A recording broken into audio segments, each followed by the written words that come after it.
Hey. Live via satellite. Yeah, the hand clap wasn't for you.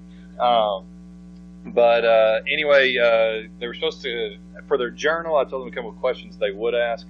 So hopefully they will have things to ask you. And I, of course, have all your responses here on the computer. In case you forget your questions, I'll feed you.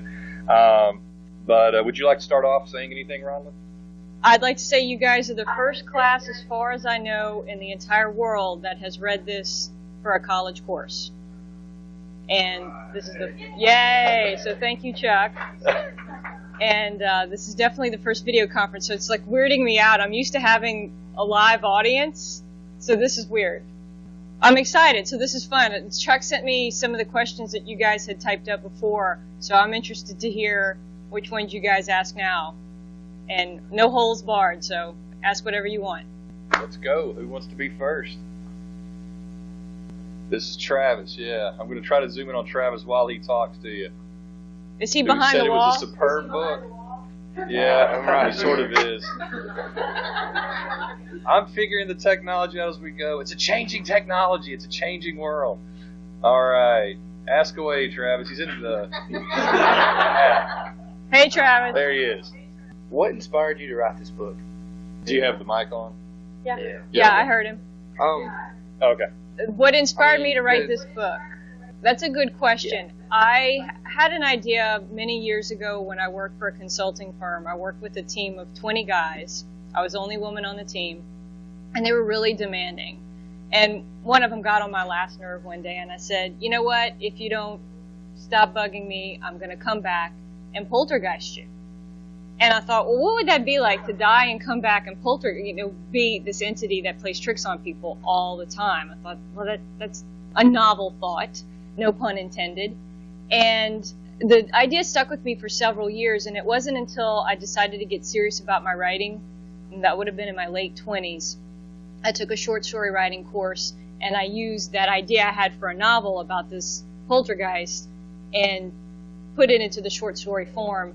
It didn't stay with the original idea for long. What you read in The Mercy of Thin Air is what developed over several years of work. All right. Next question. Go ahead and ask away while I get over to you. Yeah, walk closer. Where are you going to go so I can follow you? Moving target. Felicia. Hey. Yeah. Wait, Felicia. You ready? Yeah. Okay, how did you come up with the title? The title. Ooh. For years, the name of the book was Between, and a friend of mine who was in the MFA program with me named the book.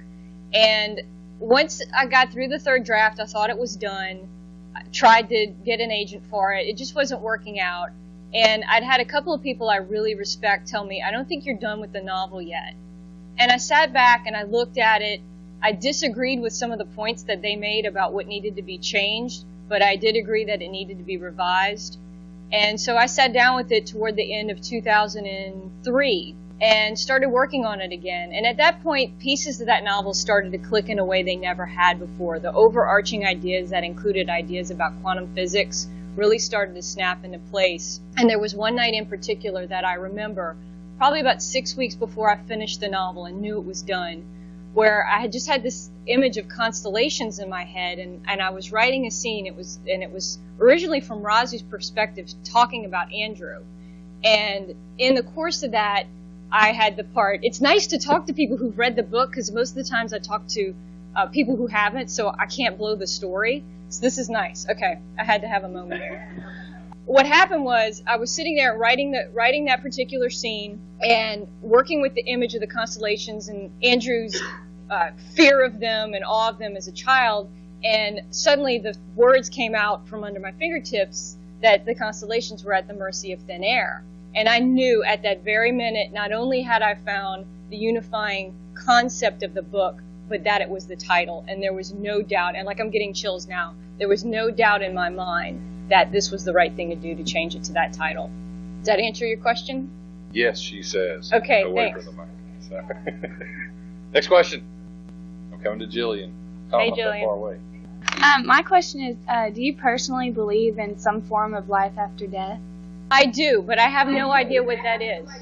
There you go. I Is that the end of the answer? Well, it's really hard to say because I was raised Catholic, and as a young, right before I got into my teens, had a lot of questions about the faith that I was being brought up in. And ever since then, I wouldn't say I'm a dabbler, but I'm very much an open-minded skeptic about things.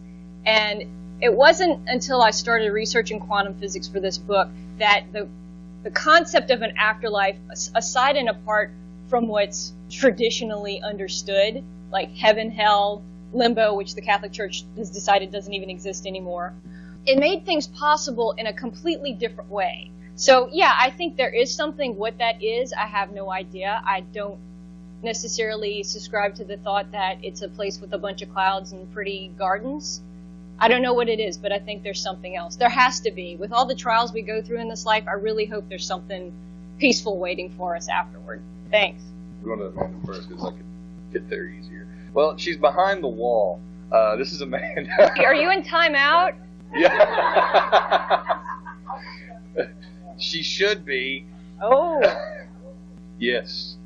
I was just curious about your book cover. What was there any inspiration behind the picture of the lady with the pearls, or was there any hard thought that went into that, or was it just something? I don't know. Okay. Just something you did. This is something that most readers don't know, and that is the author does not get to choose what cover he or she has. Unless you're John Grisham or somebody incredibly huge, your publisher makes the decision about what your cover looks like. If you're lucky, and I was, your publisher will give you some input. So I shared ideas with them, and they took those under account. What you have as the finished product is the third draft. The first draft I completely loved and wish they would have gone with, but what happens in the publishing industry is that the big box stores like Barnes & Noble can sort of say, you know what, we'd sell more copies if you change the cover. And I think that might be what happened. The second draft was so horrid, I had a meltdown conversation with my agent, so that got nixed. And so what you see there is the third and final draft of it. And when I saw it, I was very pleased with it. Because they send hard copies, if you're lucky. So they sent me a hard copy, and when I opened it, I went, that's Rosie. And so I felt like not only had the design team really understood the book, but I think it was given a cover that was sensual and elegant and fitting. So I was really happy with it. This is Katie. Hey, Katie. Okay, hi. I have a question about your character design. I'm having trouble hearing you. I have a question about the characters and their personalities. Like, I didn't know if you wanted to. Wait, I still can't hear you, Katie. Yeah. We'll give her a different mic. How embarrassing. Okay. How did you come up with your characters? Did you model them after somebody that you already knew, or did you just out of thin air? I try not to write autobiographically. I think it's cheating, but that's just me.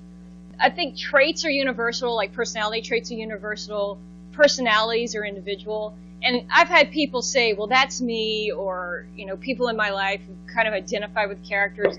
But I really made a point not to model any of them after any person that I knew, living or dead. And that even includes, I'd have a question about Mrs. Delacourt. Was she modeled after anyone in the past? And the case is no. For me as a writer, there are two camps of writers. There are those who believe that you construct your characters and you make them what you want them to be. And then there's the other camp, which is they are who they are, and it just takes time to figure out who they are, and they do what they want. And I'm very much in the camp of they are who they are, and they do what they want. So at any point in the course of writing this novel, I couldn't impose a style of dress or a hobby or anything on them because it simply didn't work. And I had to give each character time to develop on his or her own. It's sort of like having kids, I guess, that they just are who they are, and it's up to me to let them be that and trust that they know better than I do in how to develop as characters. Thanks. This is Kara. Go ahead and start talking. Okay. What was your favorite character that developed and why?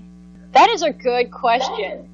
When I was in Atlanta, I had a radio interview with a terrific woman, loved her, and she asked me a similar question, like, who was your favorite character? And I said, well, it'd be too easy to say Rosie or Andrew, and she's like, yeah, it would. And I said, actually, it was Lionel. And Lionel almost got cut in the second draft. And for some reason, like, he just wasn't working for me. I'm like, why is he here? He's kind of taking up space. It's just not doing it for me. But I couldn't get rid of him, and I couldn't figure out why. And I think Lionel was a lot of fun because he turned out to be a foil to Rosie and a thread in this novel that without him, it wouldn't be the same. He doesn't exist in the audio version of the book. Like, if you were to listen to the audio version, he's been completely cut out. And I think that changes the way the book reads. I don't think it's as deep, like intellectually deeper read without Lionel. He was a lot of fun. Actually, all the minor characters between, I know them a lot better than anybody else gets to just reading the book, but they were quite a bunch to come up with. Eugenia, she's off the map. She's just, she's creepy. I don't know if you guys thought she was creepy, but I thought she was creepy. They like Lionel a lot, I can tell you that. Really? What did y'all like about Lionel? Ooh, the author asking questions. Hey, I get to, Okay. right? That's something to do. Yeah, we'll say that again to her. My favorite part about Lionel would have to be the scene where he's confused about where he's at, where like everything is just tore up, like where he lives and everything like that, because he's so lost. And then Rosie takes him under her wing, and it's nice. Mm-hmm. Yeah, that was a fun scene to write. I liked how he accomplished so much stuff. Like, everything that he wanted to do, like, he set himself to it and, like, went through it. Especially, like, when he was playing the musical instrument and stuff. Yeah, I think that it made him cool. All right. Next question. Oh, wait. I'll get to you, but we have another Amanda behind the wall is going to ask again. I'm going to see if I can get a different camera. Okay, that's me. We don't want that one. Really don't want that one. Okay, yeah, go ahead and ask. Whoa, I liked Lionel's personality, the funniness in him, the lap dances on the trains, and Oh yeah, I forgot about that. Oh god. It reminded me of my family. We're constantly pulling pranks on each other, and it was just great. Okay, well, if there is a life after death in a between state, you guys are going to be scary stuck around here with the rest of us. All the way back. You have a mic back there? Hey. Hi. Something I was curious about. A lot of things one of the main things you explore a lot in your novel, I noticed, is the senses, especially touch and scent. And I was just wondering, like, what was your purpose, and like, what were you trying to explore in the novel with that? I have to reach back to my memory about how it started in the short story, and as I recall, even in that early stage, I had a sense of Rosie's parameters and Rosie's experience of being between, how it was limited. And I don't know where that whole smell memory thing came from, that the fact that people in the midst of memory kind of emit sense, and that she's aware of that. And touch, the fact that she couldn't touch, that was merely a decision based on physiology. I mean, as the ones between simply don't have the physical structure to touch. I think in a way, if I have to be reflective of my own work, and we're getting close to 3 years since I really finished writing the book. I think I was trying to explore the experience of being human, but in a heightened way, in a way that's separated from our limitations, our normal limitations, or in a way that even now, because what I've noticed since I wrote the book is I'm far more sensitive to smells and things that I see, and I don't know why, but it may be because of Rosie and how she forced me to kind of experience my human life in a different way, because I was experiencing, at least mentally, her between existence and what that meant, how she experienced what she usually understood as the five senses then. That was Jeremy, by the way. Thank you, Jeremy. Going over to Mike. Oh wait, I'm having trouble hearing you. How has the book evolved from its original text to its final text through marketing and publishing? Has it maintained its original intent, or has it created a completely new intent? Quite a perceptive question. I always saw this novel as one that leaned literary with commercial possibilities. I mean, I guess it's true. The evolution of the work itself is sort of one question. How it functions in the marketplace is sort of a different issue. 80% of the fiction readers in our country are women. So almost every book that's marketed is targeted toward that group. I had a real struggle with that going into it because my publisher, although let me say for the record, have been really good to me. I'm very lucky. They have done a phenomenal job with this book. It's gotten more attention than it probably would have with another house. So with that being said, they've done a great job. But I do know that in terms of the look of the book and the marketing of the book, it has leaned toward a more commercial women's fiction market. You know, that term chick lit, I flinch when I'm told that this book is chick lit because I really don't think it is. It can be read that way if you're reading on the surface, you know, the love story, all of that kind of stuff. So I get it. But I think the work, or at least my intent for the work, was for it to be more intellectual, more of a commentary on our human existence, on the concepts of identity, rather than just a nice, sweet love story. You know, one thing that has surprised me a lot is how much men really like this book. And I get emails from men all the time. My favorite is from a 200-pound tattooed ex-biker who says he doesn't believe in spirituality but does believe in love. This book made him cry, so it passed his test. I got it. You know, that was like that is like my favorite. I can quote that verbatim because it was like, where did this come from? And then I've had other men email me and just tell me that they really enjoyed it. So, and for a lot of them, it's that whole between state. I don't know. I'm actually supposed to have a conference call with my publishing team at the end of the week to talk about publicity for the paperback. And I'm going to try to push them again. It's like, can we think about other avenues for this book other than just traditional commercial women's fiction? Because I don't think it's just that.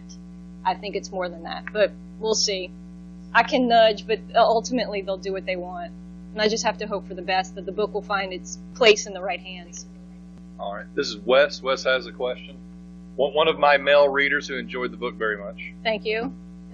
It's more of a comment, really. You mentioned that men might enjoy the book because of the subject matter. I'm a casual novel reader, not an English type of guy, and so most of the novels I'll read will be guy books where the guy's characters are reasonably developed and full of adrenaline, and there's espionage or something going on. You have a lot in common with the door gunner from Vietnam who emailed me too. Yeah. Oh, okay. Well, what was different about this book is that even though written from a female perspective, the male characters are very evolved. They're believable and even admirable for a guy. Thank you. And because I could relate to the guys in the book, it made me open up and be able to understand what you were trying to deliver from the female side of it, and therefore the whole book became a very pleasurable experience. That's a very rare trait, and I think it's something that you have to deliver in other books as well, whether that's a commercial marketing facet or whether you want to use it, in other pointed ways. I just wanted to encourage you in that because that's what makes it readable for me as a guy. Good job. Thank you, Wes. I appreciate that. Now, I've had other people other men remark in a similar vein. And for me, I've had enough of what's on TV with the moronic husband, stupid dad, narcissistic boyfriend types. Yeah, they exist, but in my life, that's not my experience. So in a lot of ways, the men in The Mercy of Thin Air reflected the men who've been a part of my life. And kind of on that note, the next novel I write, almost every character is a man. I didn't choose that, it chose me. So we'll see what I do with it. But I appreciate that. Apparently I got it right, so I hope I can do that again. And just so you know, we had a very, very moving, emotional moment in class last week where Wes almost picked up his cell phone to call his wife. Oh, so anyway, I'll just leave it love at that. Okay. Just, Don't embarrass him, Ron. Chuck. Yeah. Oh, he embarrassed himself last week. It's okay. Yeah. Here's Russell. Yeah, so I was just curious in how you came up with the properties of ghosts, like what they can and can't do, what they're allowed and what they're not allowed to do. That took a lot of thought.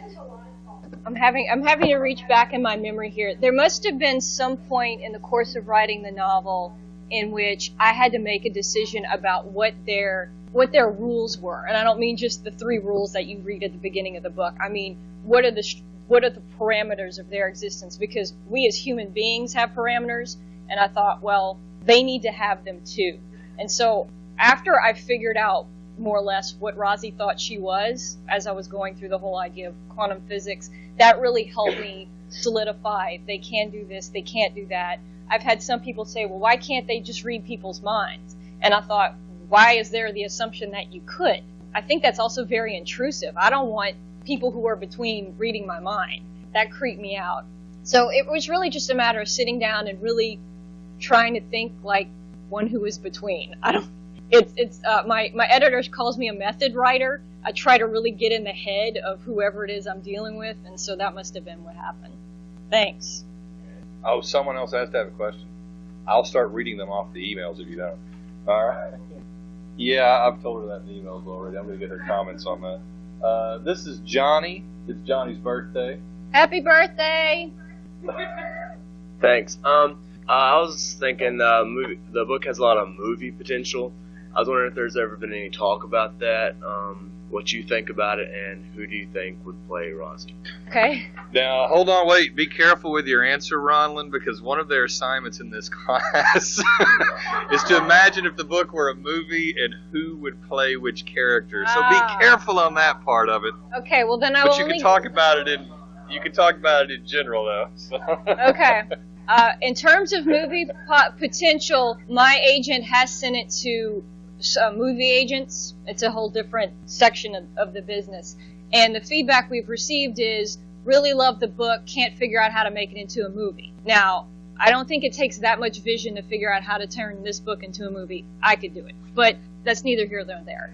We'll see. If it ends up doing really well in paperback, it did well in hardback, but if it does phenomenally well in paperback, that will create more of an interest in it, and we'll see what happens. I'm open to it. I think it would make a good movie. Visually, I always saw, when I write, I see in pictures, so I think that comes out through the writing, and also the way the book is structured in these short scenes. I think that's why it probably could be chopped up and turned into a movie pretty easily. So we'll see. The other question, who would play Rosie? I will only give one name, and that's Scarlett Johansson. Very nice. There are others, and there are other characters I've sort of scripted in my head, but we'll see. Again, even if I got a movie option, I'd have zero control over the script unless I was lucky, and then certainly zero control over who got casted. I have a quick question about, you mentioned the audiobook earlier. Yeah. Who reads the audiobook? The actress Rebecca Gayheart read the script. Okay, that's what I thought it was. The Noxzema girl, or whatever she used to be on. What commercial was she on? Oh yeah, she was in a commercial. She was in Urban Legend and a few other things. Yeah. Were you happy with the audiobook? Let's see. How do I answer this? I got to review the script, which was nice. And even though I was shocked and stunned that Lionel was taking out, my agent took it much harder than I did, and I was grateful for the fact that it even got an audio deal simultaneous with the hardback. So that was like a huge, big deal for me. I've listened to part of the audio version, and I've had other people who've listened to it tell me it's incredibly well done. It's a very good audiobook. I have Rosie's voice in my head, so to hear Rebecca Gayheart use her Kentucky accent to do Rosie, couldn't do it. I listened to the first scene and I fast forwarded to another one just to see what it would sound like. I couldn't do it. So if anybody else listens to it, you give me feedback, let me know if you liked it. But I've heard it's really good. Hello. We're getting a phone call here. Hold on. Oh, it's okay. It connected. We're good to go. So, all right. Bye. That's awesome. We're all right. That was the tech person. We were having problems earlier. We called, but we worked the problems out, and she was returning the call. Oh, okay. So we're good now. All right. Technology is a wonderful thing. It is cool. I mean, hello. This is awesome. I love this. It is great. You're behind the wall. Are you going to poke around a little? There we go. Hello. Hi. This is Lauren. I know that you said this is the wall, actually. Yeah. I know that you said that Lionel was your favorite character, but which character do you think was the most dynamic and had the most personality, but just was, I guess dynamic's the best word for that. Oh, that's Rosie. Hands down. I mean, when that character started to develop, I had to deal with a completely different person in my head for 4 years. I mean, it's a very weird experience being a writer and being that immersed in a work and having to deal with someone like Rosie. You read the book. She's a bit of a spitfire. So I'd have this voice in my head or this guiding, like whenever I do something, I'd suddenly have her intervene in whatever I was doing and like make a comment, or I'd have an idea about what she was like. So yeah, I mean, it was just a mess. Fun, but disconcerting. I mean, when I was really involved toward the ends of each draft, I didn't sleep. Thank God I have somebody at home who can cook and take care of me, because otherwise it would have just been a mess. The cat wouldn't have been fed. I get very involved, and she was a mess. All right. I'll get right back to you, Travis. We're coming up to Allison. Go ahead. Oh, okay. Ask away. Hi. I had a question. What did you imagine whenever you were writing this, what the spirits actually looked like? You said that Rosie's, she was used to seeing her image in the mirror, but what were you imagining the image was? In my head, they looked very much the way we look to each other, but with sort of a shimmer. Like there was definitely something not right, that there was something like motion involved, sort of like a vibration, but still solid. So that's how I saw it in my head. How did you see it? I guess kind of the same. Oh, can you hear me? Okay, kind of the same, like just really misty and not like a real concrete body, but just kind of something like that. Yeah. Several of the students actually asked that in their email, and we talked about it in class one day, because you have the passages where they'll take form, and actually lift objects, touch things, but then other times they are able to go through objects. Mm-hmm. And so that was a big discussion one day. Are they these little balls of light, or are they ghosts, or what are they? So yeah. I didn't want to, as the writer, I saw it a certain way, but I didn't want to. I don't think I consciously decided to write it so concretely that it prevented the reader from having an opportunity to see things the way he or she wanted to, or imagine them the way he or she wanted to. Part of the fun of books is having the chance to picture things in your own mind, not being told exactly what's happening. And so I think it gives you a little bit of latitude in that regard. I was wondering, the idea of Andrew hiding his middle name, was that something that you had developed in the beginning, or did it just develop as you were writing the book? I mean, because it coming out that he was Papa Finn was just, when that connection was made, it was just, I thought it was great. Thank you. Were you guys just in general surprised by that? I'm curious. What's happened in the class? Are there a lot of nods? Okay. All right. I was just curious. Can y'all hear me? The whole thing with Andrew's middle name didn't come until later. When I first started the short story, and there are scenes in the short story that are exactly like are in the novel. They barely changed it all. There was always Amy and Scott, and there was always Rosie and Andrew. And it wasn't until probably into the first draft that I realized there was a connection between Amy and Andrew. And I'd have to go back and look at my journals, because a lot of this happened very quickly, so I don't remember my thought process on it. At some point, I realized they had to be connected. I also realized I had to figure out some mechanism to keep that secret from Rosie, and I always knew on some level that Twally was the linchpin to all of it.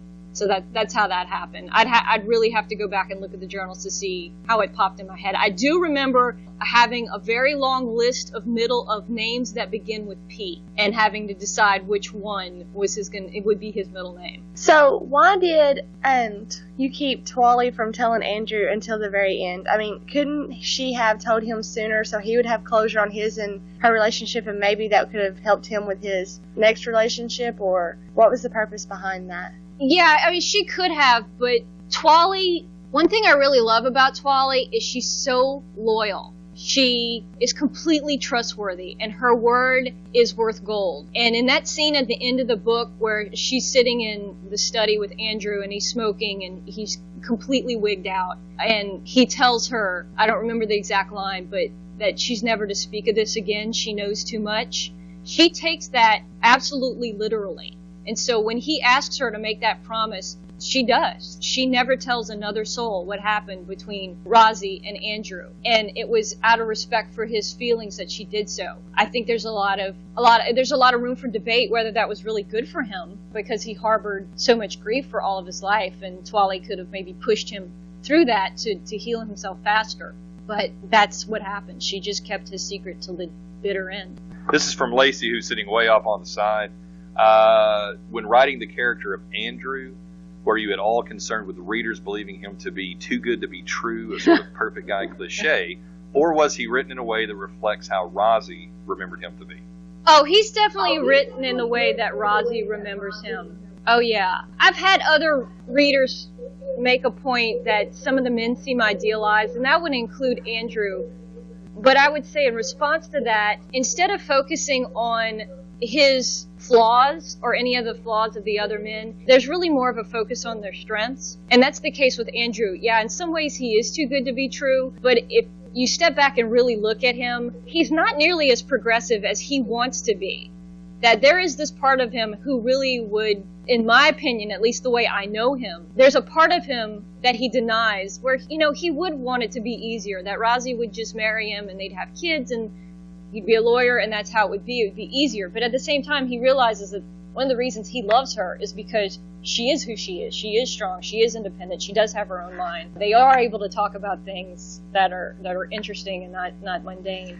So yeah, I mean, Andrew's just a good guy. I think there are plenty of people like that out there, men and women, who are just, really good, decent people. And yeah, they're not perfect, but the preference is just to focus on what's really good about them instead of what's bad about them.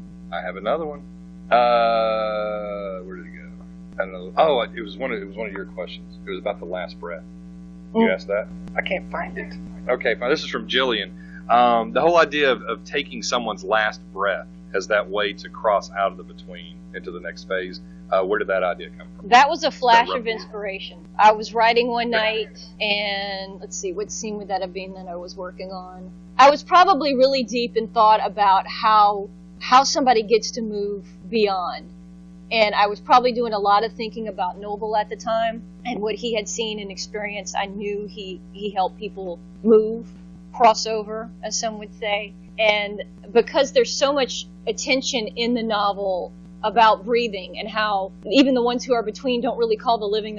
If you notice, it's a subtlety. They call them the breathing. And to me, that was the distinction, because in a lot of ways, the ones who are between are still alive, just not with a physical form. So it was the breath that was the link to them here, and come up with some physics answer as to why that last breath that opens up some kind of portal between here and beyond. That's just what happened. It worked in the book, and when I was writing and that came out, I was like, oh wow, that's really good. I like that. I think this is going to work, and I think it did.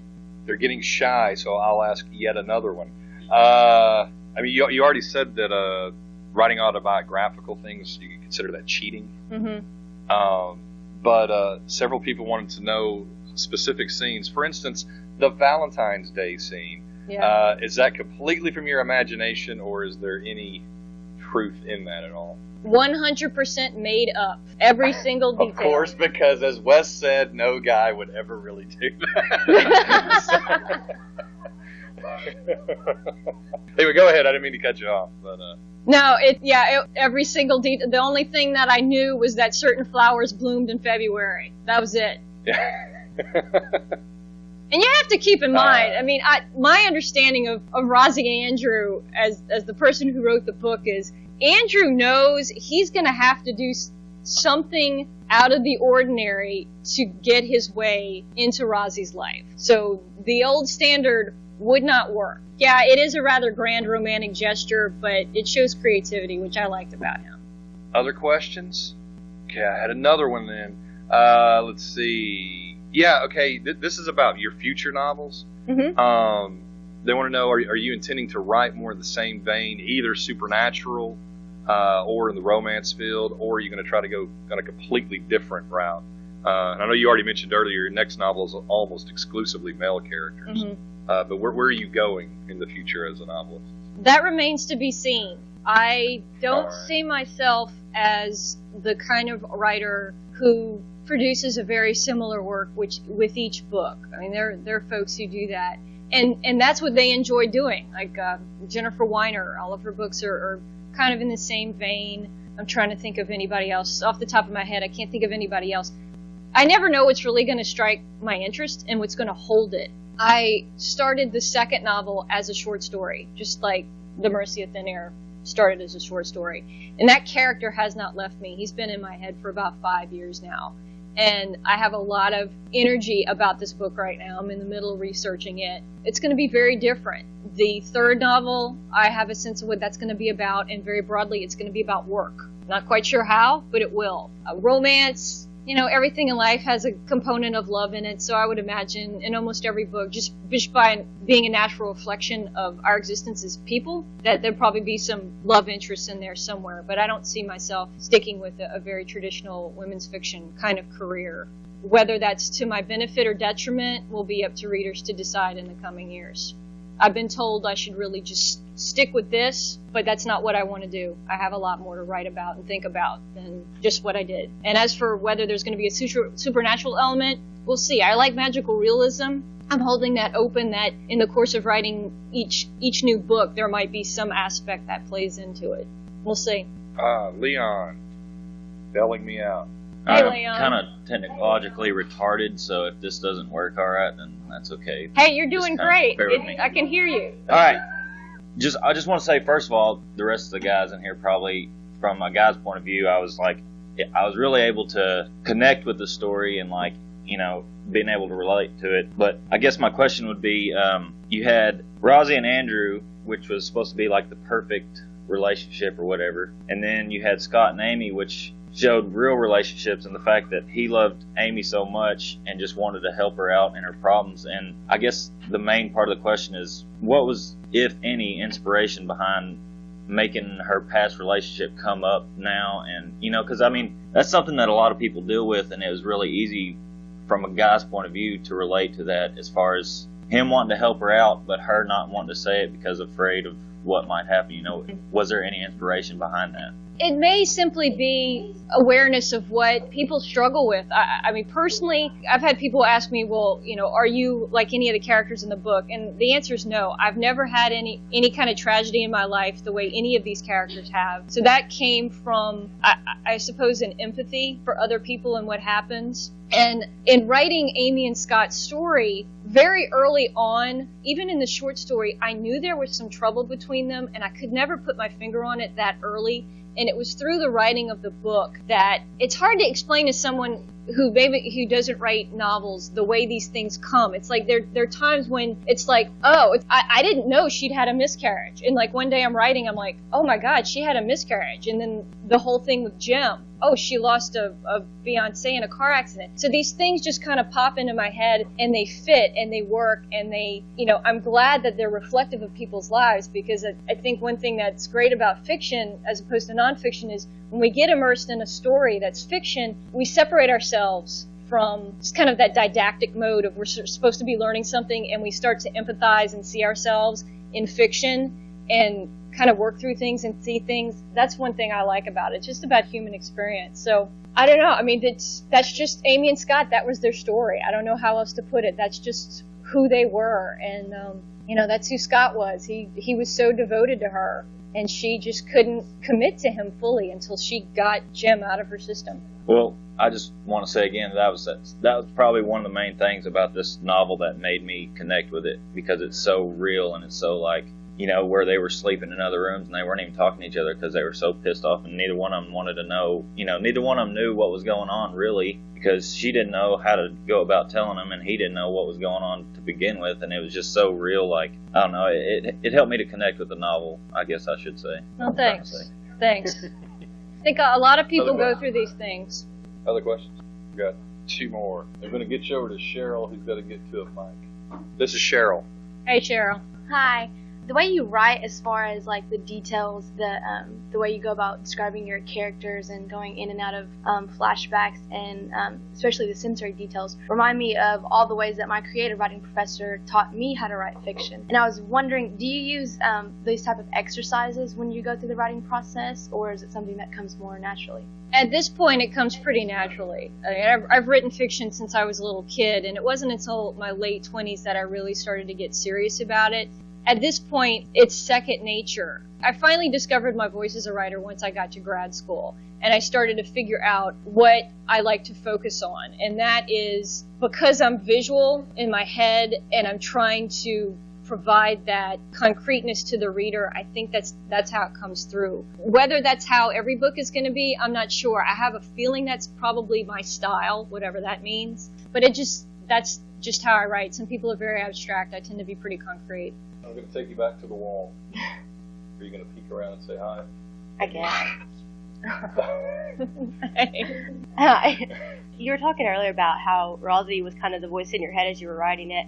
As you move on to writing different things, does Rosie stay, or a character from other books you've written, stay as the voice in your head at times, or does it move to what you're currently writing on? Or is it kind of interchangeable? Excellent question. I am struggling right now with a between state between book 1 and book 2. I'm ready to move on to the next book. The character for that book, the narrator, Charlie, is already proving himself to be a formidable guy to deal with. Very intense. In a different way that Rosie was intense, but still intense. But because I still talk about this book, and I'll be going on the paperback tour this summer, I still have a pull to that other world, so it's kind of difficult sometimes that I'll be trying to focus on the second book, and all of a sudden I'll have this moment where I remember working on the first book, or I have an awareness of one of the characters. Andrew, for some reason, comes to me a lot. I don't know why that is, but I'll just have an awareness of him. It's a very weird experience. I wish some psychologists could explain this to me, because it just doesn't make any sense. Like, I know he's not real, but he's there, or Rosie's there, or Lionel's there. Like, why are you in my head? We're done. Your world is closed. It's over. But they still creep back in. And I would imagine that'll probably happen, throughout the rest of my life. I'll have these moments where they come back, which is great. I mean, I had a lot of separation anxiety from this novel once I finished it and turned it in, and my publisher had it. It's like, oh my God, it's like I can't go back. It's over. It's done. The world is finished. So it's a weird kind of emotional experience as much as psychological. Yeah, well, that's Wes just yelled out, write a sequel, and that was my other question on future books. Yeah. How, everybody from, Stephen King and popular novels all the way to William Faulkner do have these characters that pop up again and again and again in their novels. Do you ever see yourself doing that, writing a novel where some of these characters might come back? Funny you should mention that, Chuck. Make an appearance. Oh, okay. I've actually played with the idea of cameo roles from previous novels appearing in the novels that follow. I've actually dabbled with the idea of who from The Mercy of Thin Air would show up in the next book.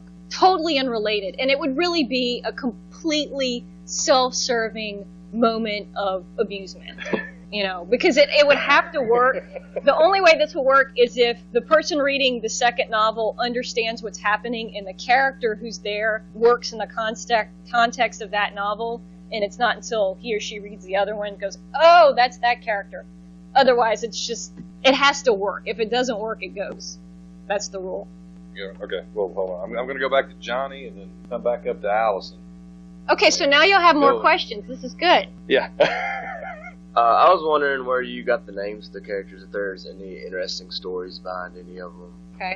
Like Raziella, for instance. Yes, Raziella named herself. I mean this quite literally. I was working on the short story, and at that point it was very much in its beginning stages. I had, the poltergeist is a female, and I know she's got green eyes and blonde hair, and she's the daughter of a suffragette, and she's a birth control advocate, but I have no clue what her name is.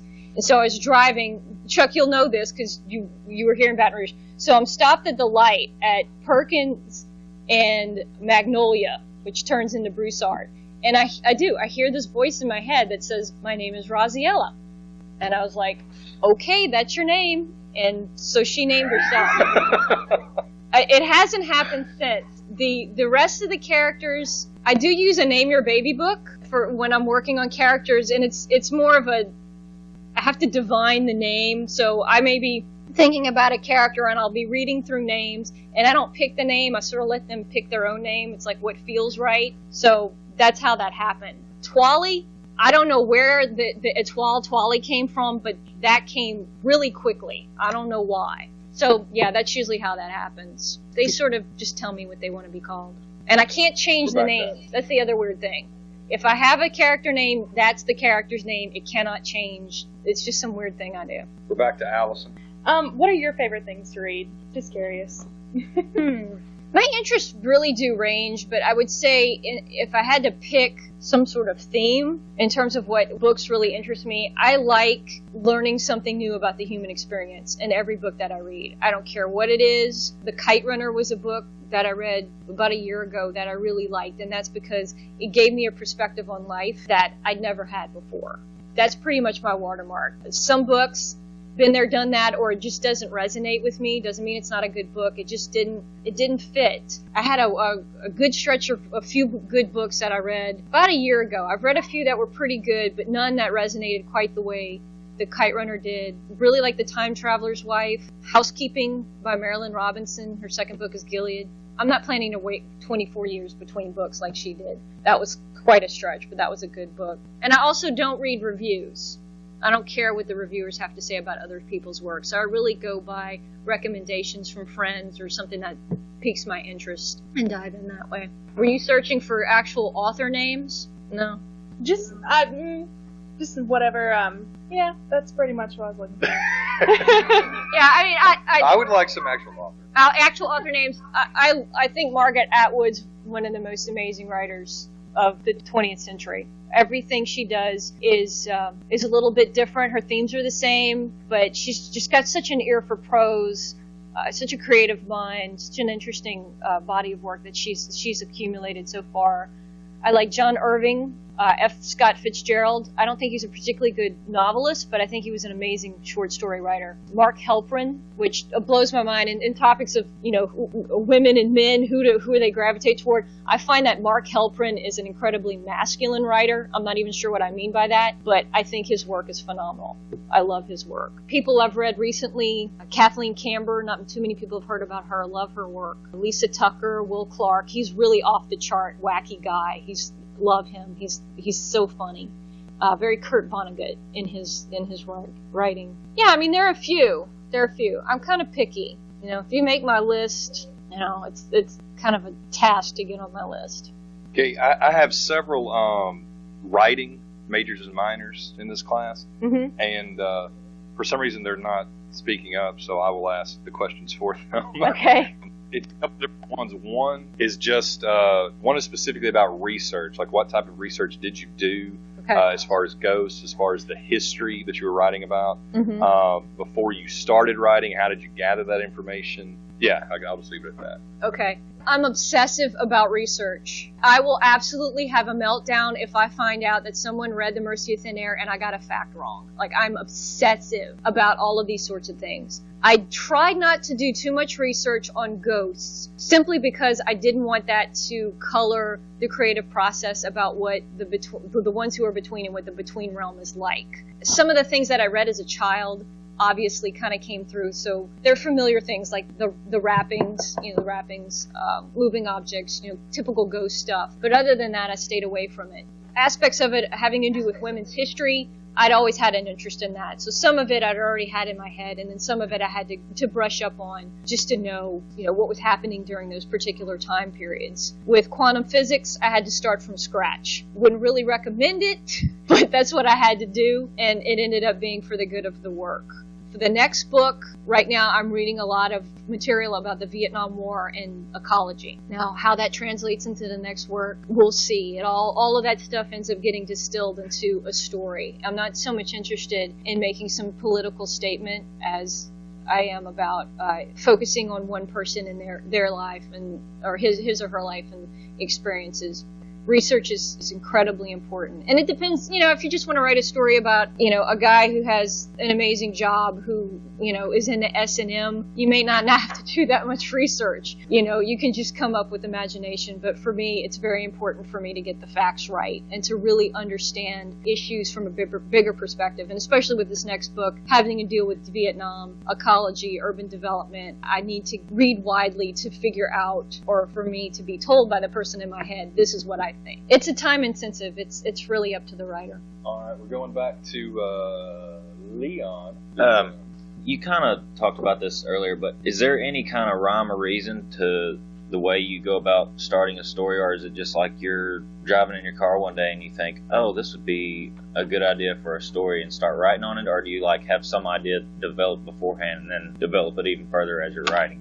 That's a good question. For me, things tend to sit and simmer for a long, long time. So for The Mercy of Thin Air, when I said it dates back to this experience I had with a coworker where, I kind of mouthed off to him. That was from the time those words left my mouth to the time I finished The Mercy of Thin Air was 10 years. With this book, Charlie came to me as a character with certain aspects about him that were non-negotiable, much like Rosie in her own right. And that would have been, that was when I was in grad school. So that would have been 2001. So that's been sitting in my head for now about 5 years. So, and then with the next book, the third novel, that's been sitting in my head for probably about 7 or 8.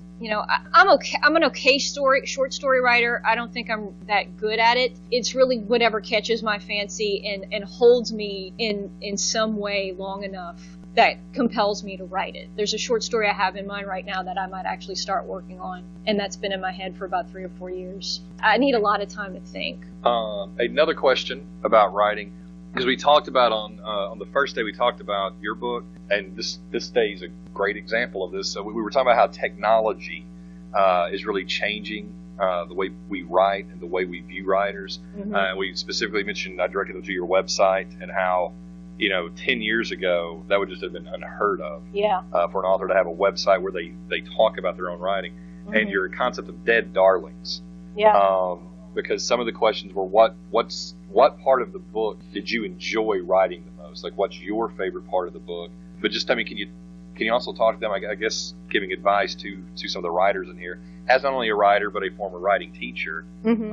Tell us about those dead darlings and the process. Well, to address that first topic you brought up, technology, I struggle with it, and I know some of my writer friends really struggle with this boundary that no longer exists, because I've noticed, even while I was on tour, that the attention writers get now is far different from what would have happened 20 years ago. And it's that use of technology that we become as much of a personality and a commodity as a musician or an actor was 20 years ago. So this movement into this phase is very strange and, for me, uncomfortable. So I'm having to struggle with my own identity and how much am I willing to share and how much access do I want to provide to readers, knowing that relationship building is very important. So that's one thing. And for those of you who publish in, 5, 10, 15 years, I can only imagine what the world's going to be like for you. I mean, us talking like this wouldn't have been possible 10 years ago.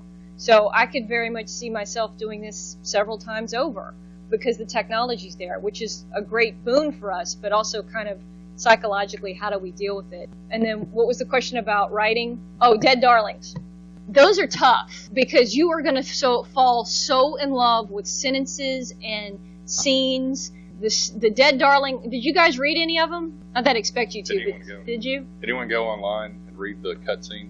Yes, some of them did, yes. Okay, there's a scene in there with about Uncle Roger. Rosie's Uncle Roger. And that actually didn't get written until after I had an agent, and she and I were going back and forth on revisions, and she really wanted me to do some more stuff in the between realm, and only one scene, the scene with Donna at the beginning in the orphanage, that was the only one that made it. But I wrote that scene with Roger and loved it. When that voice came to me in that letter, in Roger's voice, I was like, those are the moments that I live for as a writer. And for those of you who do write, you know what that feels like. You get this buzz. It's a high, like nothing else. And so I wrote it, and I was so proud of it, and I sent it to my agent. She's like, sweetie, because she'll do that, our angel. Sweetie, I really like it, but I don't think it fits the novel. I think it throws it off course. it doesn't fit. It's a completely different feel. And I stepped back from it and I thought, she's right. It did change the pace of the book, even though where I had placed it made logical sense. It threw off the narrative drive. And you're all going to have those struggles if you're writing fiction of, does this really work? And there are times that you're going to have to cut stuff because it just doesn't work. And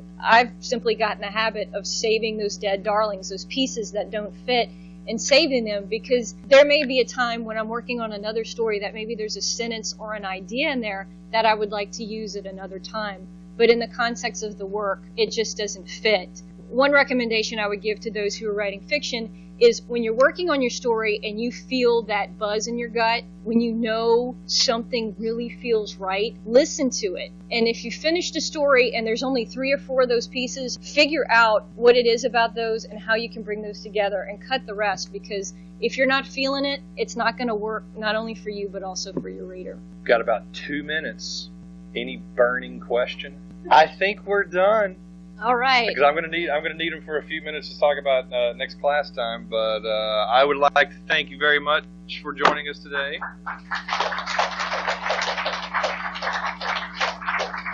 Look, any closing comments?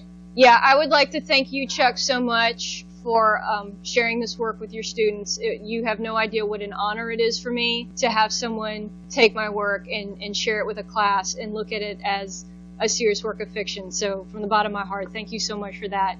And to you students... Well, you're welcome. Send me a commission check. Anyway. My whole $2 I get off of each hardback sold. Exactly. I'll buy you a cup of coffee. But that does bring up, that brings up one last question I wanted to ask you. Several of them wanted to know how they could get their copy autographed, if there was a way to do that. Let me email you that information, and I'll make myself a note. Okay.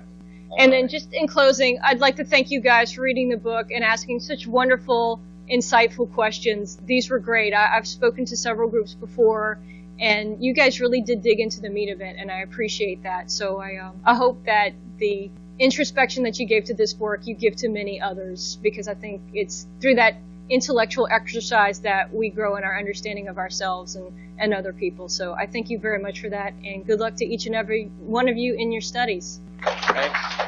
I'll call you, Ronlyn. Bye. Thanks.